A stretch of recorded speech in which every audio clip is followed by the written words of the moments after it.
Hi, OJ. I never thought my life would turn out like this. When I first met him, I was young, in love, and completely blinded by what I thought was a fairy tale. He was charming, handsome, and everything I thought I wanted. But beyond that beautiful smile was the person who slowly destroyed everything I held dear for over 7 years. Looking back now, OJ, I wished I had listened to my parents, to the warnings, but I didn't.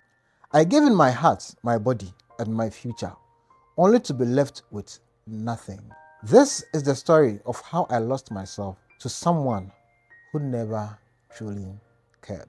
I was just 15 years old when it all started. My family, being devout Christians, had always warned and frowned against dating and the importance of staying holy. My mother especially used to say that boys could destroy your life. She believed we were too young to handle relationships, that if we ever had feelings for a boy, we should suppress them until we were older. But then I met him. He was so handsome, OJ, and there was something about him that made my stomach flip every time I saw him. He wasn't like the boys I knew from church. He had this allure, this wildness. I knew he wasn't a Christian, and I had heard rumors about him being with other girls, but I couldn't help myself. One day, he asked me to be his girlfriend, and I said yes. I didn't tell my parents, of course.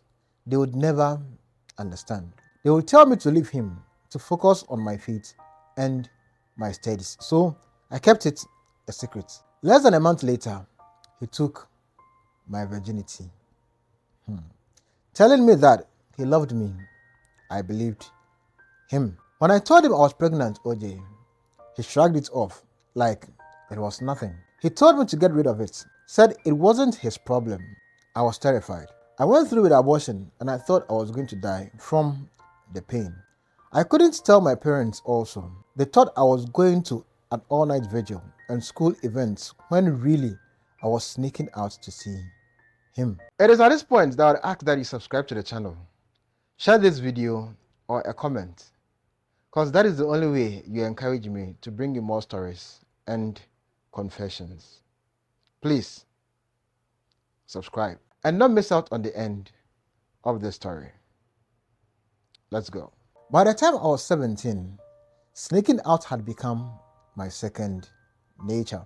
I would devise all sorts of excuses to be with him. And again, I got pregnant. We weren't using protection and I had to go through another abortion.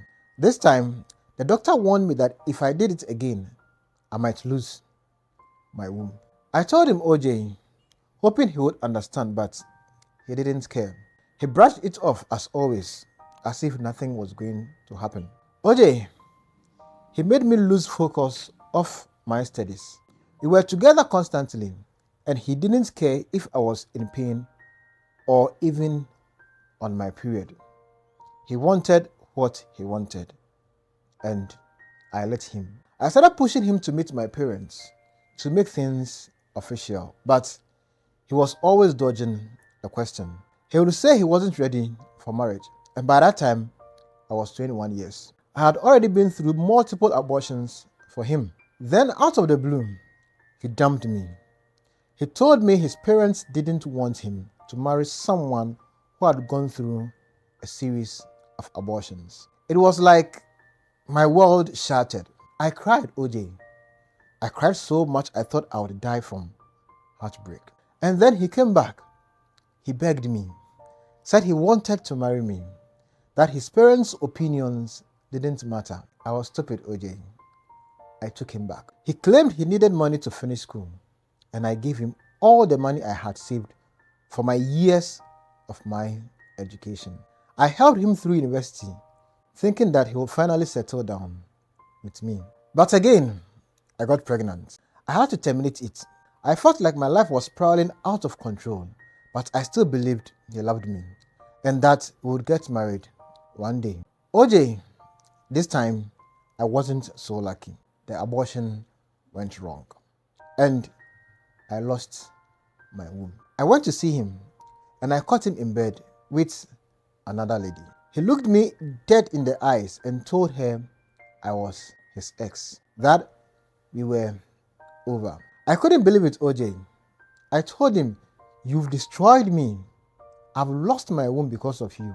Do you know what he said? OJ, he told me he was getting married the next week, that his parents would be disappointed if they knew he had gotten a whore pregnant, one who couldn't even bear children anymore. 7 years, OJ.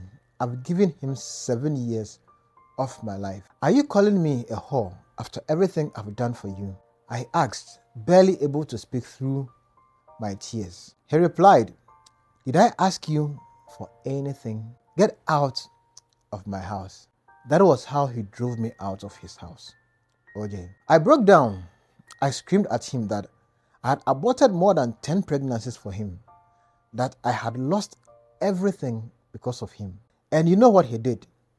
He threw money at me, told me to go and use it to fix my miserable life. He said he couldn't marry a woman without a womb. What was he going to marry? A man? I left, OJ. I left with nothing but shattered dreams and a broken body. 5 years passed and men approached me, but I pushed them all away. How could I be with someone when I couldn't give birth or bear children? Now I'm 42, no husband, no children. But I tell my story to you young girls, hoping they won't make the same mistakes I made in the past. OJ, if only I had listened to my parents, their warnings, their advice, it all makes sense now. They were all right all along. So to all the young girls out there, please listen to your parents. They know what they are talking about. Don't be deceived like I was. This is my story, and I hope it helps someone. Here's another true life confession of how a gentleman ended up in jail, as all he did was to support his wife and his children abroad. Check it out.